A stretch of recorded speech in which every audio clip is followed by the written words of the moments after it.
I'll see you tomorrow. Good night. ABC's David Muir, the most watched newscast in America. I am tracking some strong to severe storms into CSRA this evening, and we now have a severe thunderstorm warning for the far southern half of Johnson and Emmanuel counties. I'll have all the details coming right up. Now at 7, a major storm sweeps through Aiken County. We take you to one of the hardest hit areas as neighbors describe their experience. And a big day for aspiring educators. Will take you to McDuffie County, where high school students pledge their commitment to education. Your news at 7 starts now. Live from Television Park, this is WJBF News Channel 6 at 7.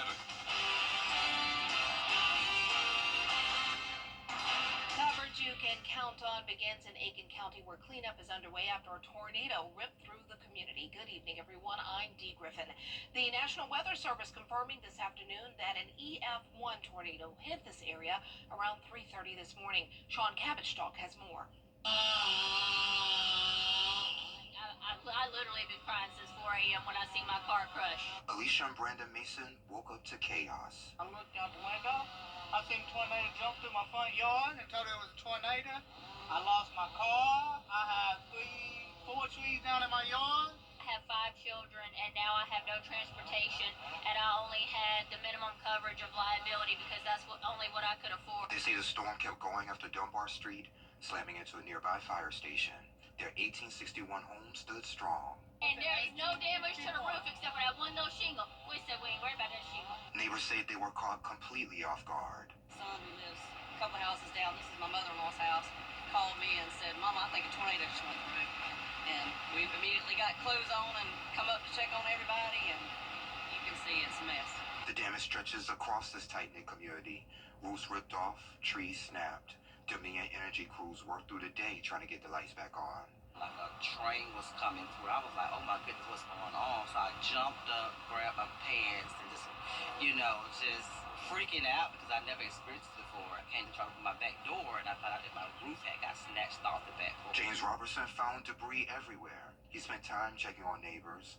Lives disrupted again, less than a year after Helene. Well, it is confined to this one area, but I would say it's about the same. With the damage to the trees and the houses, I would say it's about the same. PTSD from that, just not even a year ago we had Helene, and then this come through kind of like makes you scared. Like, it's just something you never think it happened to you in your neighborhood. Neighbors rallied, checking on each other in the dark. Responders showed up fast. Chief at Langland Department, he checked on us, his wife. Granville kind of reached out. Red Cross has been on top of everything. They've been very, very supportive. And time now for a first look at our weather with Chief Meteorologist Jenna Petracci, who is tracking more storms for tonight. Jenna. That's right, Dee. We definitely have some activity on Live Viper 6, but I want to start out with a look at Live Viper 6 from 3:30 a.m. today. This is our debris detector, so this is where you can clearly see debris was lofted right over the Langley Fire Department, and once again, that was a confirmed EF1 tornado, a high-end EF1 at that, with the winds at peak of 105 miles per hour, according to the National Weather Service. They were out there today surveying the damage. It was a short-lived tornado. The official times were 3:24 a.m. to 3:26 a.m. And for more details on this event, you can go on WJBF.com and our Facebook page. I just posted all the information on there. Now, on top of the tornado warning in Aiken County today, we also had a lot of rain with around 2 to 4 inches there in Aiken. Down towards our southeastern counties, around 5 to even 8 inches of rain, where we're seeing this purple area. Now, out towards the west, not as much rain, but that's where we're seeing some strong storms right now on Live Viper 6. And I'm watching these two areas very closely for the potential of some rotation. Any storm that develops tonight has the capabilities of producing a brief spin-up tornado like what we saw overnight. Now, starting out with Wilkes County. As of now, there's no polygon around this, but this is definitely a pretty strong-looking storm from Tignall down to Washington and the northern part of Tolliver County. To the south of that, we also have this very messy rain with some strong storms here in Washington counties.